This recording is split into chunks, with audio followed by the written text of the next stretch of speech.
while reading this book, I thought to myself, I really fancy going to the beach, and then I realised I've got free will.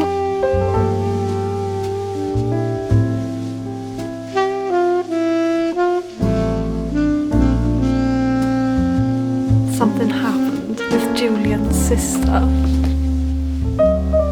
Don't care. Narcissistic, psychotic bitch. That's all she is. Hello everybody and welcome back or welcome to another video. Now there's a few days that I've got off from work, so I thought let's just do a little mood reading vlog together because I've got two books that I'm very excited to get to. Let's just mood read together for these next few days. Now on April 1st, two of my most highly anticipated reads came out. They both came out at the same time on April 1st, so this is a TBR for the next like 3 or 4 days that we're going to be tackling. I'm so excited. So excited. Do not understand my excitement when these came in the post. Like the Waterstones box came and I was like I was so excited to open these. Oh, it's currently the 10th of April, so I've been like filming other videos, reading other books, finishing off some books that I was in the middle of so I could give all of my attention to these two books because these needed all of my attention. Like I couldn't be thinking about anything else other than these two masterpieces. But if you didn't know what these were, then it's Say Remember Me by Abby Jimenez and The Conditions of Will by Jessa Hastings. Two of my these are like my #1 authors. Oh, I just love them so much. I have already started Say Remember Me by Abby Jimenez. I started this last night. I got up to chapter 5. Oh no, I got up to chapter 4 last night, which was like 23 pages. I literally just read a little bit while I was waiting for some things to upload. And then this morning I've read up to chapter 10, which is page 71. So I've read for a bit today. I am tabbing this book because one of the things that I regret not doing about my other Abby Jimenez books is not tabbing them. So I am tabbing this one, but it's good so far. Like one thing you should know about Abby Jimenez is even though like her books are like rom-coms, she speaks about like modern day references. Like she speaks about TikTok, Instagram, she makes references to like pop culture and like she makes modern day references in the books, which I don't mind if it's done right. Sometimes it can be a bit cringy, but like her books are very just like rom-com-y. They always have an element of something deeper and emotional and trauma bound. Basically that's basically what this is. I feel like this is giving more rom-com to her other ones. Like this is more like meet cute rom-com vibes, but saying that I haven't really got into the depths of the story yet. We have literally, we're not even 100 pages in yet, so we have literally only just begun and we've just had like a little first date and everything. But it follows Samantha and Xavier, and Xavier is a vet and Samantha like rescues a kitten and she takes it to Xavier and he looks over the kitten, and that's like kind of where they meet, is in his vet. And there's like,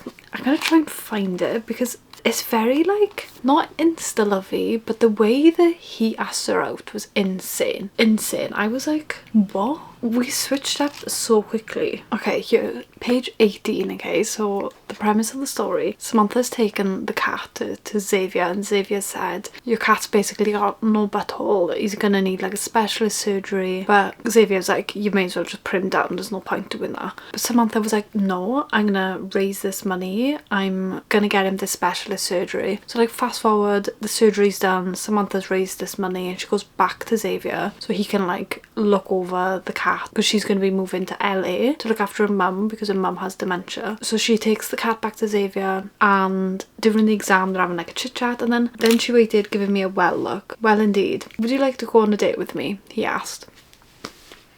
Out of nowhere, they were literally just having a normal conversation about what she did with like the money and how she raised money, and then it just goes, then she waited, giving me a well look. Would you like to go on a date with me? And then she literally goes, absolutely, but you have to take me tonight, I leave tomorrow. And then they go on this date and they have like this epic first date. They have like this connection, out of this world connection together, and you could really feel the connection. Like Abby Jimenez just writes things where you can really feel the connection, and I love it because obviously she's moving to LA and there was a bit of like a miscommunication, not like big but like on his half, where he thought she was just going on a trip but she's actually moving to LA, and they go back to her apartment and like he then takes her to the airport and then he's like, what happens now? And then she goes, you forget me. Sorry sir, I really can't cope with that. But I'm on chapter 10 now anyway and she's now in LA. I don't know how they're gonna like, is he going to be like going back and forth to her, because obviously she needs to stay in LA because her mum's got dementia, so she needs to look after her. I don't know how this is going to go. There is also like an Akata reference in here. I'm going to try and find that. I think that's on like chapter 2. Oh yeah, in chapter 2, Samantha's speaking to her sister and she's like trying to explain to her what the hot vet looked like, and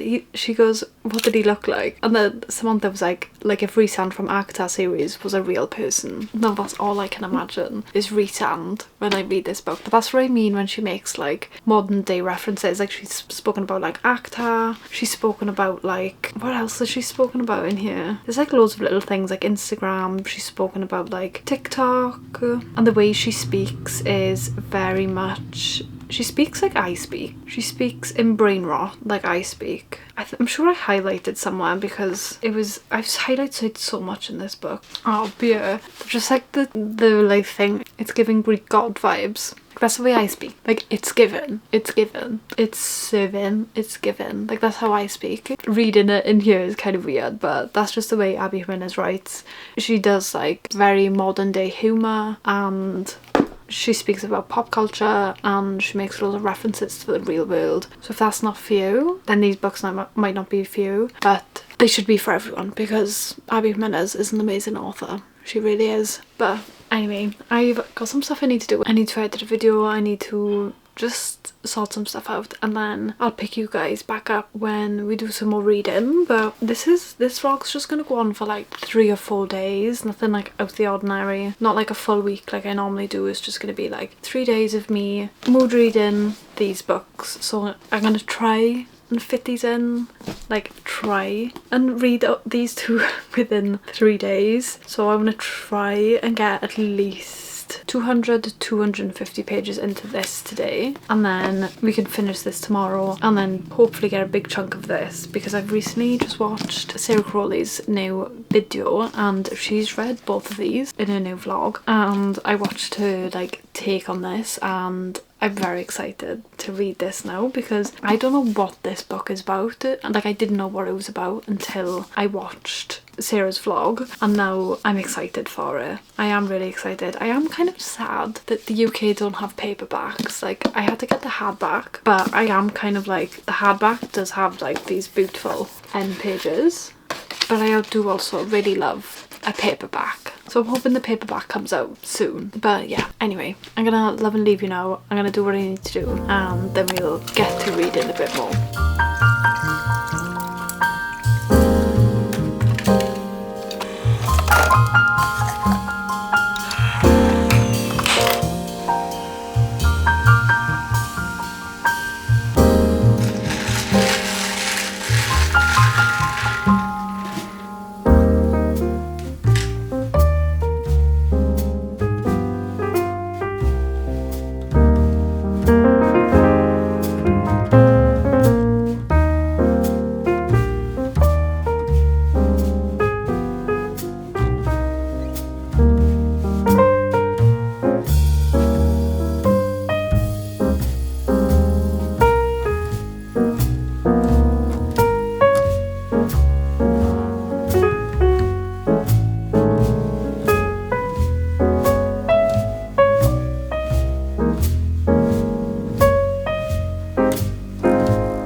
find it mad that there's people in this world that have never been to the beach. Like Xavier in this has just mentioned that he's never seen the ocean before. This is the first time he's seen the ocean. And I just forget how lucky I am to have grown up right next to the beach. Like, I'm so privileged and so lucky because there's people in this world that has never stepped foot on sand. And I forget how lucky I am to do that, like just grow up next to the beach. And I feel like I take it for granted sometimes. Like, I love living next to the beach. It's the best thing.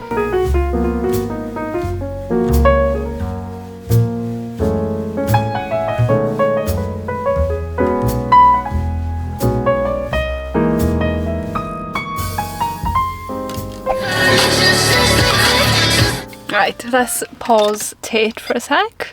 So obviously I'm currently reading Still Remember Me by Abby Jimenez, and while reading this book I thought to myself, I really fancy going to the beach, and then I realised I've got free will, I'm off work, why do I have to wait for others to be off work for me to go to the gym? To the beach? So I thought I'm going to take myself on a little beach day today, and that's what I'm going to do. I'm going to finish my book. I've got about 100 pages left of this book, and I'm just going to read my silly little book, have a silly little time down at the beach on my own for like an hour or two.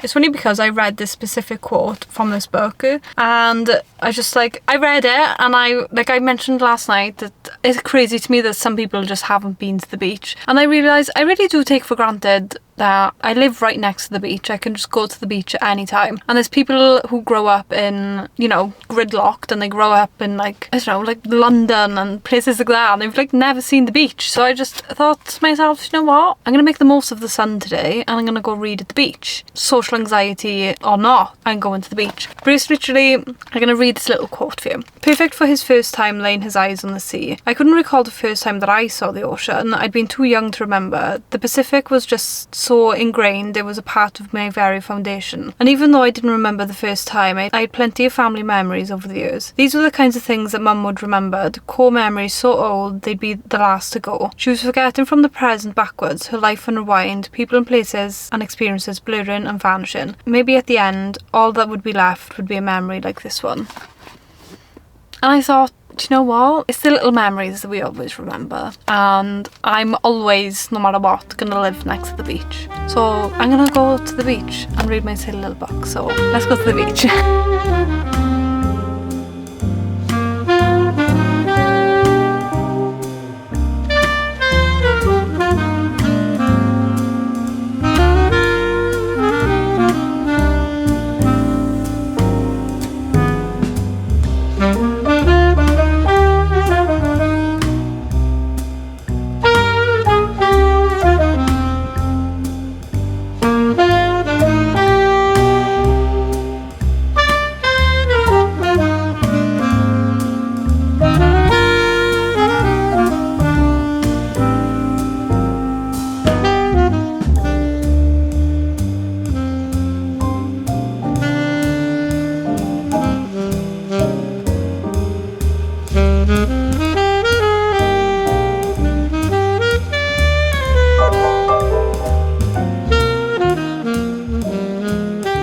So, as you can probably tell, it's a little while later since I've come back from the beach. I've had a shower, put my pyjamas back on, and I'm now just gonna read for the rest of the night. But I have finished Still Remember Me. I did finish it on the beach, and I really loved this. It was just like classic Abby Jimenez, very wholesome. I rated it 4.5. Abby Jimenez just does what Abby Jimenez does. Do you know what I mean? She just writes the most amazing rom-coms with a slash of really in-depth emotional trauma. But I think I mentioned in the start of this vlog that it follows Samantha and Xavier, and they first meet each other right at the start of the book, where Samantha has rescued this kitten and she takes it to the vet, and the vet happens to be Xavier. He owns his own practice, and there's this thing where Samantha, the kitten, needs to have a new butthole basically, and it needs to have surgery, and Samantha raises all this money. Anyway, they go on this epic first date anyway, and I mean, it's this mental first date. This is where the rom-com side of things come into it, because everything just keeps on going wrong for these people, but they go on this epic first date. They just have this amazing connection right off the bat on this first date, but the next day Samantha has to move away to LA to help her family care for her mother who has dementia. Now, they make a promise that they're never going to see each other again, they're going to forget each other. But it's a few weeks later and Xavier goes out there to see her in LA and they have an amazing few days together. Then that ends and he has to go back and they promise each other again. They're like, we're gonna forget each other. But lo and behold, they don't forget each other. And it's like a few weeks later after that, he goes back out to LA again and they end up getting together after that third time of basically meeting each other. And I think that's why it's not a 5 stars, because it was kind of insta-lovey. Like that initial connection that they had and this epic date that they had, it was kind of written kind of insta-lovey, but it was also done not in like a cringy over the top kind of way. Because I think the way Abby Jimenez wrote it was more of like this epic love story, but it was more of like a right person wrong time kind of situation. And I just loved Sam and Xavier's story, like the way Abby Jimenez just touched on like the sensitive topics around death and the dementia and like animal cruelty. Like there's a lot of trigger warnings that you should read before you go into this, so definitely read them. They are at the start of the book, so definitely give them a look over before you go into this book. But the way Abby Jimenez like touched on those things was just done so beautifully.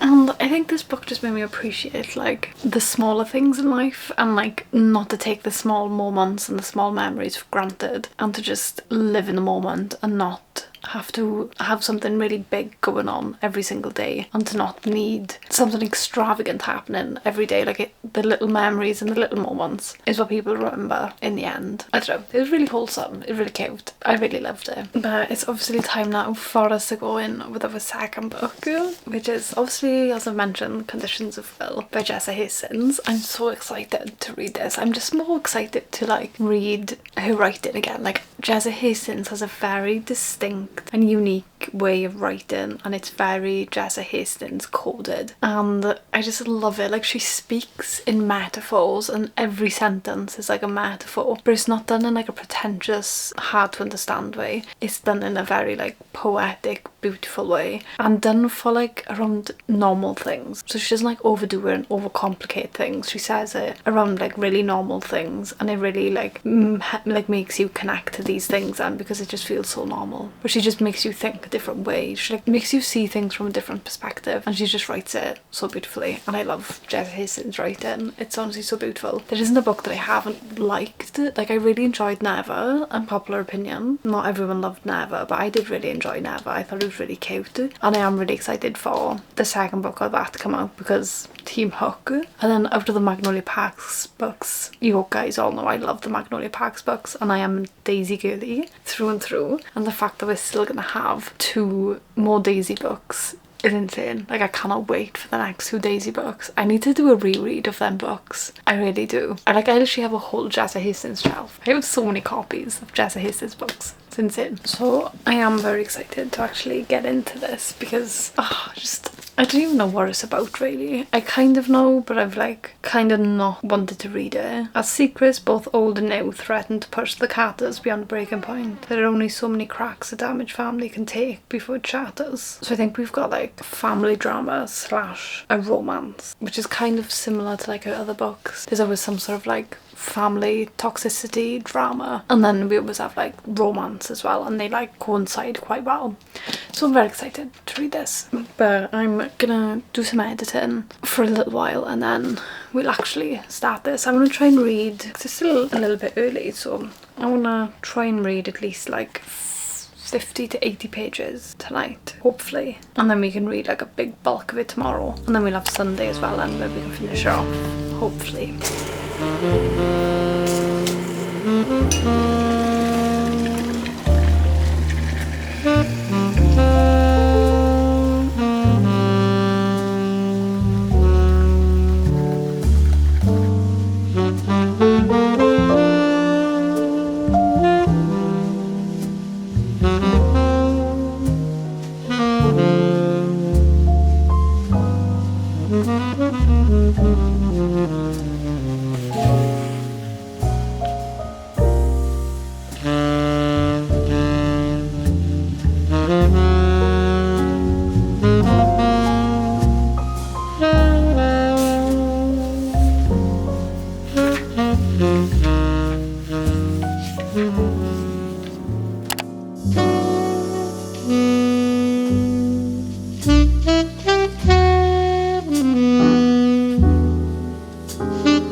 I've actually done an update on the conditions of will. I think this is my first sort of like update, but I'm just over halfway, I'd say. Well, I'm a little bit over halfway. I've got about 200 pages left, and I think I'm going to try and finish this today. But I'm really loving this. Like, I'm so happy to be back reading Jessa Hastings again. Like, I've just missed Jessa Hastings writing. Just the way she writes characters and plots and stories. It's so sort of like, I think I've already mentioned, but it's so just metaphorically beautiful. That's the only way I can describe it. But a little bit about the conditions of will. I'm going to try and describe it to you the best I can, but we all know I'm not the best at describing plots of books, but we'll try. So it follows the female main character, Georgia. It's only from Georgia's POV, whereas like with the Magnolia Parks, you kind of got multiple POVs, whereas in this, it's single POV for Georgia. Now, she comes from a very strict Southern American family, a very religious Southern family. You can imagine what that's like. Now there's 4 of them, I think. There's Georgia's the youngest, and then she has 2 older brothers and then an older sister as well. Now, one of the brothers and one of the sisters are horrible. They're very like religious, they're very strict, the same way as their parents are, and their parents obviously love them because of their beliefs and things like that. So they're obviously the favourite children. But then we have Georgia and one of her other brothers who are sort of seen as like outcasts of the family because he's gay, and there's like some stuff that goes on with Georgia that we discover in this book. So they're sort of like sent away. He gets sent away somewhere and she gets sent to the UK because of all their like sinful acts and things like that. They're just sort of like shipped away. So Georgia at the start of this has been living in the UK for years, and she gets a call one day at the start of this book to say that her dad's passed away. So now she has to go back to the UK, no, to the US, to see her family for the funeral, which she hasn't spoken to. Now her brother, Oliver, as I've already mentioned, is gay, but he's also a recovering alcoholic. He's got an AA sponsor, so we have a subplot of romance in this. When they all go back to the family home, Oliver brings his AA sponsor, which is Sam, and Sam and Georgia have a little thing going on, so we have a little bit of a subplot of romance. I would say it's more subplot, but it's more sort of like, I don't know how to describe it because it's more character driven, these books. The plot isn't like the main focus, it's more about the characters. We do have, I would say, subplot of romance alongside all this family drama, because as I've already mentioned, they're very strict parents, so when they go back, it's the first time they've seen each other. There's a lot of family secrets, there's a lot of drama. There's just a lot of drama and toxicity, as you expect from a Jessa Hastings book. Now, as I've already mentioned, there is like character driven, which I don't usually like, but Jessa Hastings does it in such an amazing way that I just love. Like, if you've been watching my vlogs for a while, you always know I'm always like plot until it comes to Miss Jessa Hastings, because she just eats at character driven books every single time. And one thing I love in this is like, I don't know like what it is, but like some authors do it very well, but Jessa Hastings is like the main person that I know that does it the best. Is like when the characters are sort of like in character, but then they sort of take themselves out of character and speak directly to the reader. I'll try and see if I can like find a section.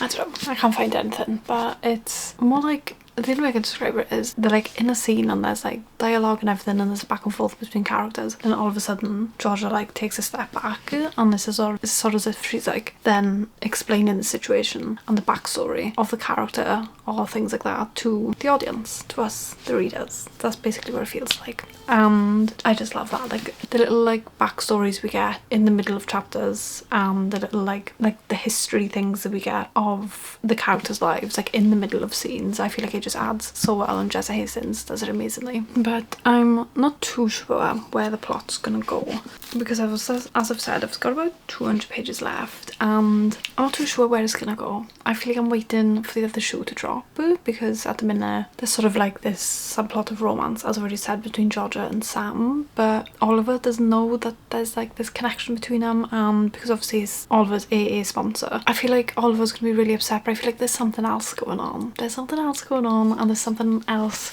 gonna happen. And obviously like Georgia lives in the UK and Sam lives in LA, which is like the other side of the US, so I don't really know how it's gonna work either. Like, I don't know what's gonna happen at the end. But when I read this, yeah, it says tensions rise when their father will reveal an inheritance to a mysterious stranger. To find out who, and most importantly why, Georgia, Oliver and Sam set off on a road trip to uncover the truth about their father's life. Okay, so there's gonna be some sort of road trip, but I haven't gone to that point yet. They haven't like read the will or anything. The will's been mentioned, but they haven't long just had the funeral, so I think the will reading is coming up soon. So road trip, close proximity, what's gonna happen? But also, oh my god, I forgot. Let me just read this for you, okay? We get a little backstory of Georgia's ex-boyfriend, okay? And we get a little backstory of why they broke up and what he does and who he is and their great love story that they had.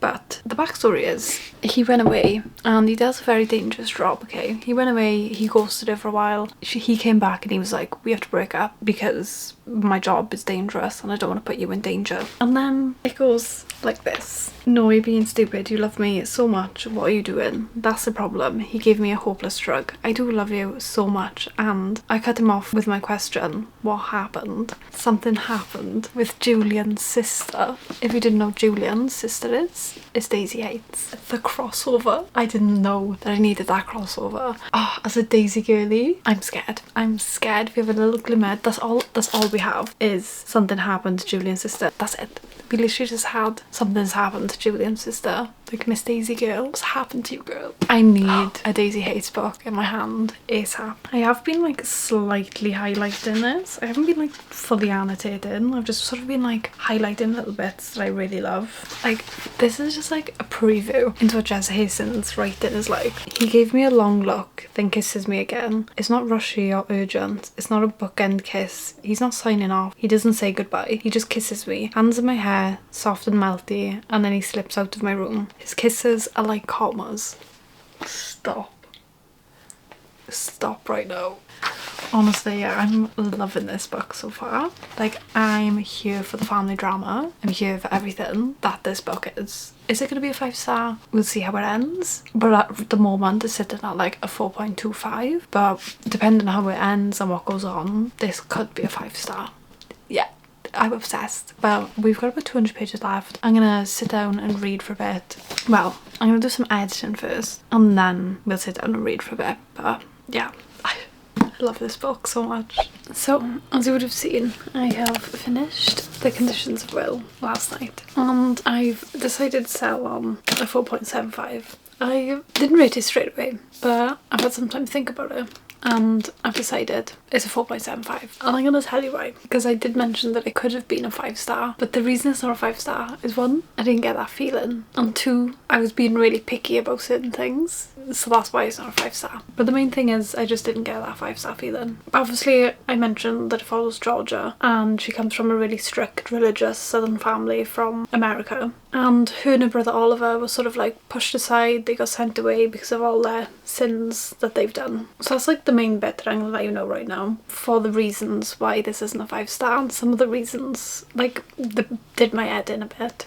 So plot wise, because it's so like character driven, I feel like at some bits it did lull a bit, and even though I love the way Jessa Hastings writes, I did need a bit of plot, and even though there was plot, I feel like it was sort of like each plot point was rushed and everything felt really rushed. And I think it's because I thought this was going to be a series, but I think it's a standalone, so that's why it was rushed. So I was expecting this new series we were going to have, and I thought it was going to be over a bunch of different books, but everything was sort of like crammed into this 450 page book, and for that it felt rushed. But I guess that's like my own doing, thinking it was going to be a series when it's a standalone. And also, in like true Jessa Hastings fashion, I was expecting something big and chaotic. Even though this book was chaotic and toxic, I was expecting something big to happen, but it ended really nicely.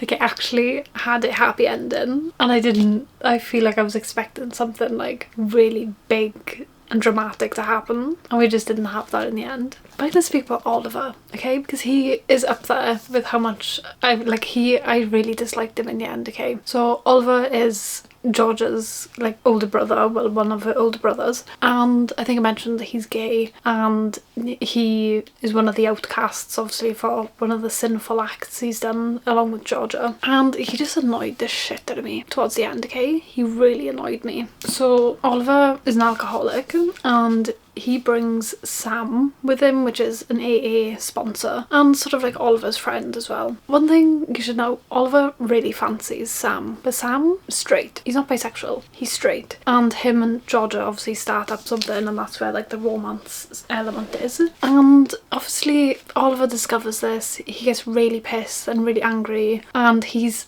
horrible to Georgia, like horrible, like he's not speaking to her, he's saying some really nasty stuff, and I just don't understand why he's angry. Like I don't understand where the anger stems from, because obviously if Sam was bisexual then there could have been a chance that he could have gone either way, like Georgia or Oliver, but he's straight, so there's no chance. So I don't understand why Oliver was so pissed, because surely he would understand that there's no chance.